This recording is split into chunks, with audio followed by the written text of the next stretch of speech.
You're now flying solo with your host, Steve-O Solo. Star Wars dropped a massive bomb on their earnings call. It was the earnings call, I believe, the other day.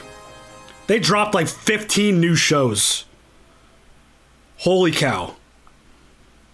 How exciting. How exciting is it to be a Star Wars fan right now? Seriously. I thought this shit was over. After the sequel trilogy, I thought this shit was like, with the way the community and the fandom and just how toxic everything got and how angry everyone was and how divisive, I thought this shit was over. I'm like, Star Wars ain't coming back. Star Wars isn't coming back. Like, how are they going to bounce back from this? You want to know how? Favreau and Filoni, that's how. That's how. Bow down to Dave Filoni and Jon Favreau. They have revived the fan base. Let's go through some of these. I'm not gonna harp on all of them. And I'm gonna talk about the ones that I'm most excited for and why. We're getting an Obi-Wan show. Ahsoka. Rangers of the New Republic. Andor, which is gonna be Cassian Andor from Rogue One. Bad Batch. A droid story. Something called Visions. 10 short films celebrating the Star Wars universe.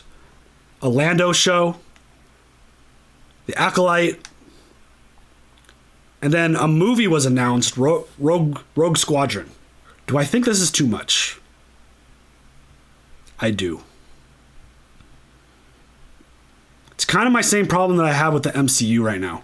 I don't think everyone needs a spinoff. I don't think everyone deserves a spinoff. And I think the obvious focus on all of these new pieces of content, with the exception of the Acolyte. Is that right, Acolyte? All of these shows are taking place within the same time zone of stuff that we've already seen. No new characters. No new worlds. Well, maybe we'll get new worlds. Who knows? I 100% don't need a droid story. I love R2-D2 and C-3PO. They're amazing.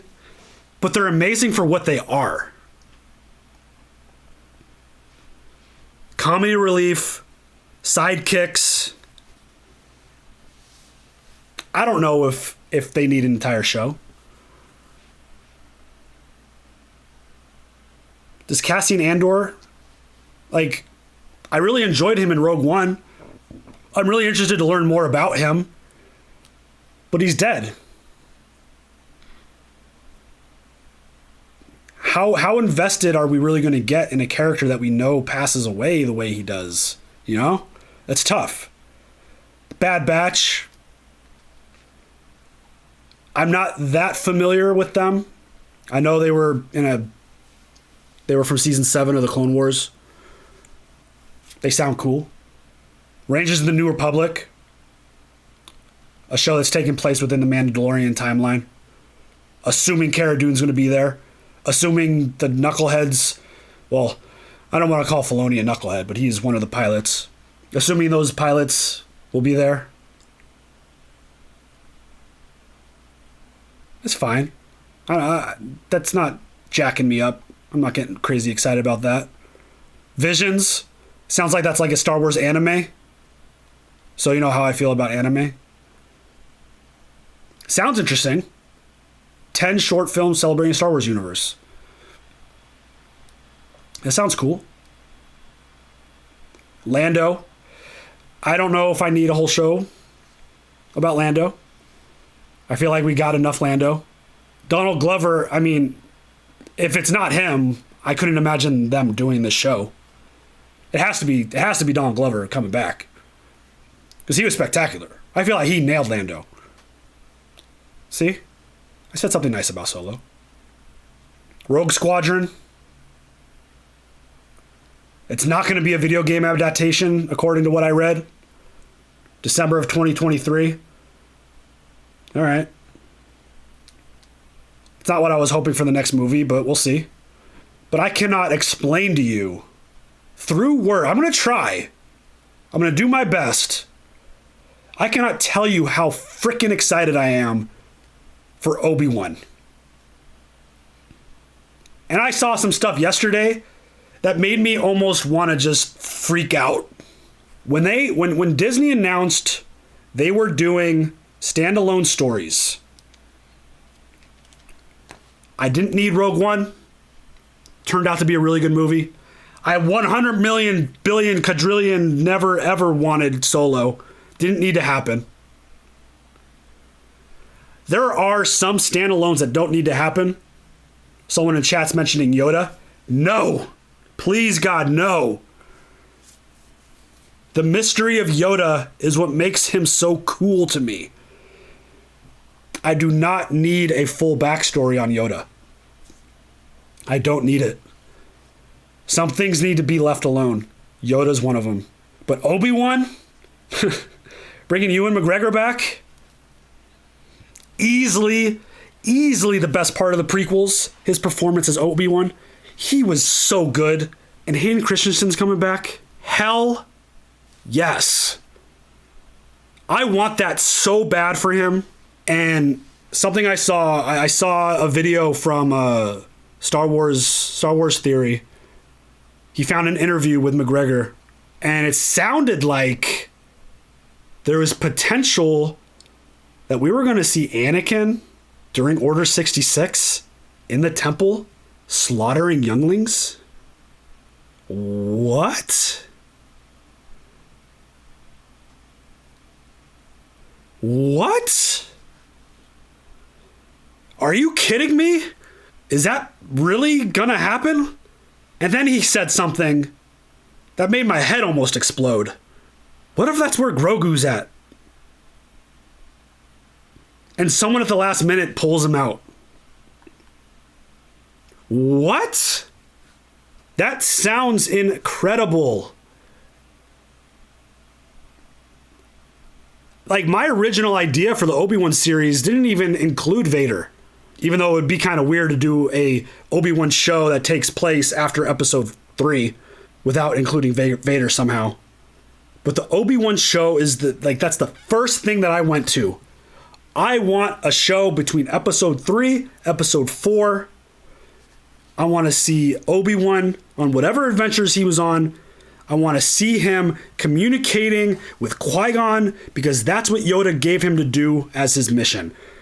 I'm going to teach you how to communicate and use the Force to talk to your old master. Now I hope that happens and they don't reveal it. Don't tell me Qui-Gon's coming back. Just show it to me on screen. You don't even need to let us know. No spoilers with something like that, please. And then you insert the fact that Hayden Christensen's coming back. I'm excited. I don't know if you could tell. And something I mentioned earlier. So there's a line in Return of the Jedi that always made me scratch my head. And I think this is the opportunity for them to actually cash in on it. When Luke is talking to Vader, when Luke's shackled, taking him on his way to go see the Emperor, Luke's having a conversation about, I feel the good in you, come back to the light, this and that. And Vader says, Obi-Wan once thought as you did. When? When did that ever happen? We've never seen it. As far as I know, that's not in any piece of content. Again, I'm not an encyclopedia. But in A New Hope, Obi-Wan never tries to convince Vader of switching. We're going to get an emotional moment,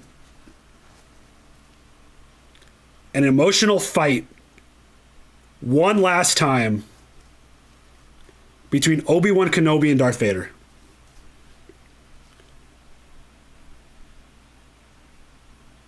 And if the right people are doing it, which from what I've read they are,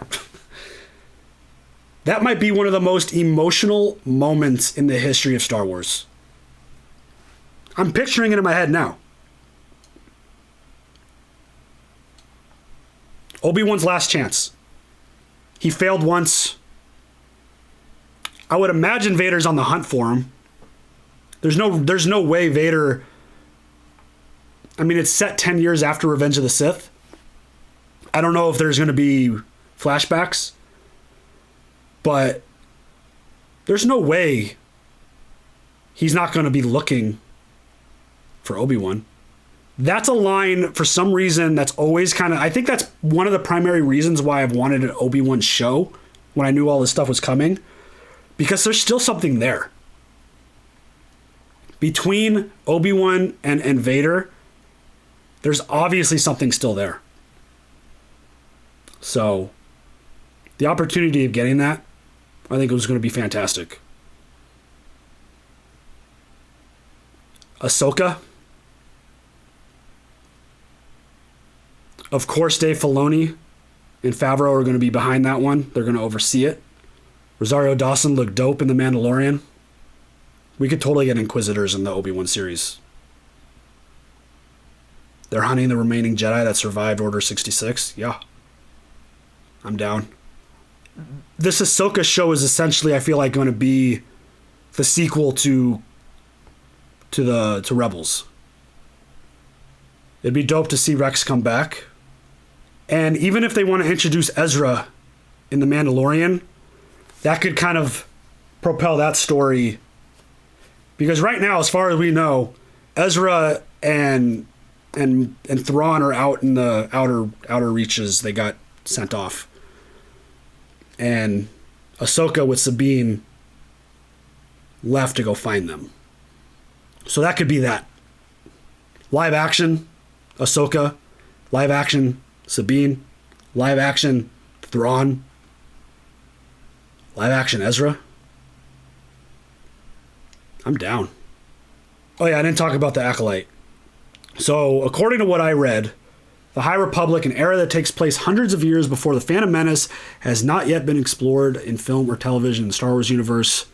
It will make its much-anticipated live-action debut in a series led by Leslie Headland, the creator of Russian Doll on Netflix. Haven't heard of it. It'll be a mystery thriller that takes place near the end of the High Republic. Yeah, sign me up for that. This is the show. This is the piece of content that's going to explore out of the time zone that we know. Cannot wait to see what they potentially do with that. I am not familiar with Leslie's work. Russian Doll, have y'all seen it? Is it good? What do you think? That, I think, could be a really, really fantastic piece of content. And if it does well, it could explode for content outside of our comfortable bubble that we are familiar with. Because I think that's probably the primary reason why we haven't explored these other time zones or other places. Is because you introduce someone like Darth Revan, it's like, who the fuck is that? I don't know Darth Revan. Where was he in the original trilogy? Like, those are the questions that you're going to get. Which, as a creator, you don't ever want to hear those questions because it makes things harder to explain. Even though they do it to themselves all the time. But this feels like it could be the piece of content that's like, introduces the world to more than just the saga